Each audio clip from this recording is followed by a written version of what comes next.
Hello. नमस्कार दोस्तों, कैसे हो आप सब लोग। एक्सपेक्ट करता हूँ कि आप सब लोग हेल्दी होंगे। दोस्तों, आज हम बात करेंगे एक्जिमा के बारे में कि बेसिकली एक्जिमा होता क्या है, ये किस तरीके से होता है, इसके कॉमन और कौन कौन से नाम हैं जिस नामों से आम भाषा में प्रचलित है इसके नाम, और इसमें कौन कौन से परेशानियाँ होती है, इसके प्रमुख कारण क्या क्या हो सकते हैं, कौन कौन सी ऐसी सिचुएशंस होती है जिसकी वजह से आपको एक्जिमा हो सकता है, और ऐसे कौन कौन से लक्षण होते हैं आपके शरीर में जिनको देख कर आप समझ सको कि आपको एक्जिमा है। तो दोस्तों, आज हम बात करेंगे टोटली एक्जिमा के बारे में। बेसिकली दोस्तों, मैं सबसे पहले आपको बता दूं कि एक्जिमा एक आपके शरीर की जो चमड़ी होती है, आपकी जो स्किन होती है, उसका रोग है। मतलब कि डर्मेटोलॉजी डिपार्टमेंट गया एक एक प्रॉब्लम है, एक डिसीज़ है। दोस्तों, एक्जिमा जो बीमारी होती है, जिसे आम भाषा में कई सारे नामों से जाना जाता है, जैसे छाजन है, चंबल है, अकोता है।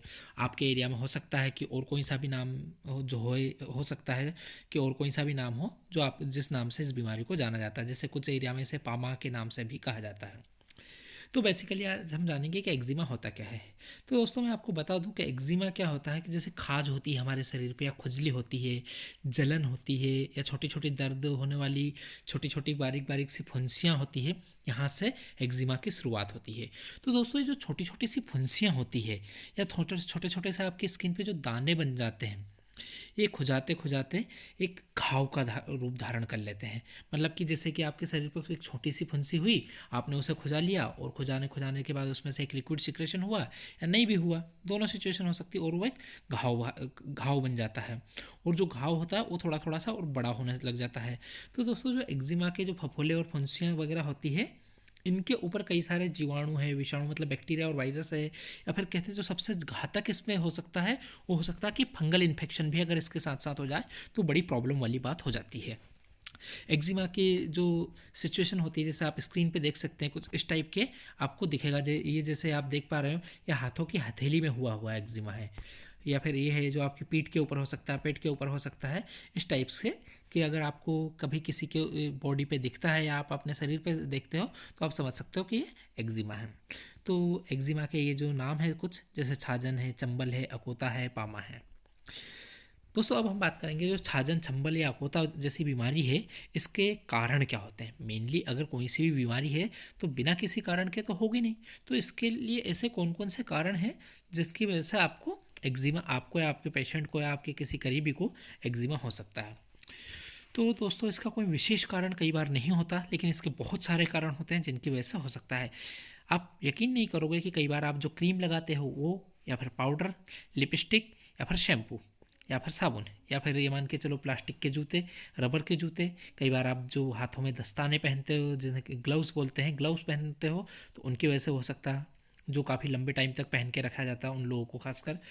या फिर कोई से मेटल के बने हुए ऑर्नामेंट्स जैसे कोई पहनता है, जैसे घड़ियाँ पहनते हैं, कानों में जो कांटे डालते हैं महिलाएं, या फिर कई बार सिंथेटिक जो धागों से जो सिंथेटिक चीज़ें होती हैं, कपड़े होते हैं, उनकी वजह से हो सकता है। कपड़े धोने का इवन पाउडर है, उससे हो सकता है। और कई बार जैसे पेनिसिलिन जैसी मेडिसिन का बॉडी में यूज़ करने की वजह से भी इसका हो सकता है।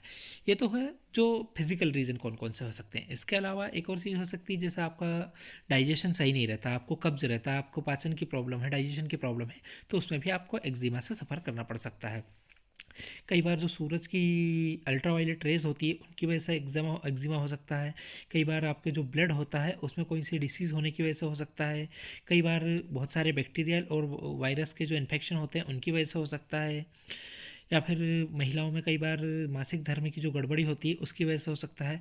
ये मान के चलिए, आप कई बार जो सोडा, साबुन और जो चूने में बहुत अधिक जो लोग रहते हैं उनके संपर्क में, जैसे धोबी होते हैं, मतलब जो कपड़े धोने वाला बंदा होता है, बहुत ज़्यादा पूरे टाइम कपड़े ही धोता रहता है, उसको भी ये चीज़ हो सकती है। या फिर पसीना, जो बहुत सारे लोग होते हैं जो खेतों में काम करते हैं, धूप में काम करते हैं, हार्ड वर्क करते हैं, और तो उनके कपड़े, उनको बहुत ज़्यादा पसीना भी आता है, और उस पसीने वाले जो कपड़े को अगर वो पहने रहते हैं तो उनकी वजह से भी उनको एक्जिमा हो सकता है। जैसे कई बार ढंग का खाना पीना नहीं खा पाते हैं, या फिर कई बार क्या होता है, माँ के दूध में गड़बड़ी होती है, उसकी वजह से उसके बच्चों को भी हो सकता है। इसका एक एक्जिमा के एक दो कारण है, लेकिन एक एक्जिमा के जो फैलने का बढ़ने का जो सबसे बड़ा कारण होता है कि जैसे आपको एक जगह पर एक्जिमा हुआ है और आपने उसे खुजाया और उसमें से जो लिक्विड का सिक्रेशन होता है वो वहाँ से बहकर शरीर के जैसे किसी और अन्य अंग पर लग जाता है तो भी उसको एक्जिमा हो सकता है। बच्चों में अक्सर एक्जिमा देखने का सब मतलब जब मिलता है तो सबसे बड़ा कारण यही समझ में आता है कि या तो आंतों में जो उनको वॉर्म्स हो जाते हैं, कृमि हो जाते हैं, उसकी वजह से हो जाता है या फिर पाचन शक्ति की गड़बड़ी की वजह से हो जाता है। अब लेकिन हम ये भी कह सकते हैं कि अभी तक ये बहुत सारे एक्जिमा में ये पता ही नहीं चल पाता कि इसका कारण क्या है, लेकिन ऐसा माना जाता है कि ये हमारी बॉडी में कुछ इस प्रकार की एक एलर्जी होती है उसका, कि प्रतिक्रियाओं के कारण, उसकी रिएक्शंस के कारण ऐसा होता है।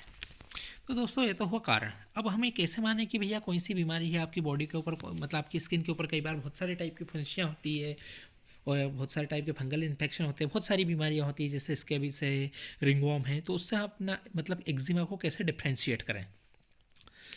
तो आप ये मान के चलिए जो आपकी बॉडी के ऊपर फुंसी हुई है, किसी की बॉडी पे जो फुंसी होती है उसमें बहुत तेज जलन होगी और दर्द होगा, और ये जो फुंसियाँ होती हैं इनका रंग लाल होगा, और जो आपका जो पेशेंट रहता है उसका जो जो फुंसी को है ना खुजा खुजा कर उसको मतलब रब कर करके उसका हाल बेहाल हो जाता है। और जो छोटी छोटी फुंसियाँ होती हैं जब आप उनको रेगुलर खुजाते रहते हो तो वो एक घाव का रूप ले लेते हैं। अब जो घाव हो जाता है तो उस घाव में से या तो सफ़ेद कलर का पानी निकलता है या फिर पीले रंग का पानी निकलता है। और जब एक्जिमा का मतलब बहुत ज़्यादा फैलने लग जाता है, बहुत ज़्यादा बॉडी में होने लग जाता है, तो उसको क्या होता है कि उस जो बंदा रहता है उसका जो है उसकी हेल्थ है वो धीरे धीरे गिरने लग जाती है, मतलब वो डाउन होने लग जाती है साथ साथ, और साथ साथ उसको फीवर भी आ सकता है।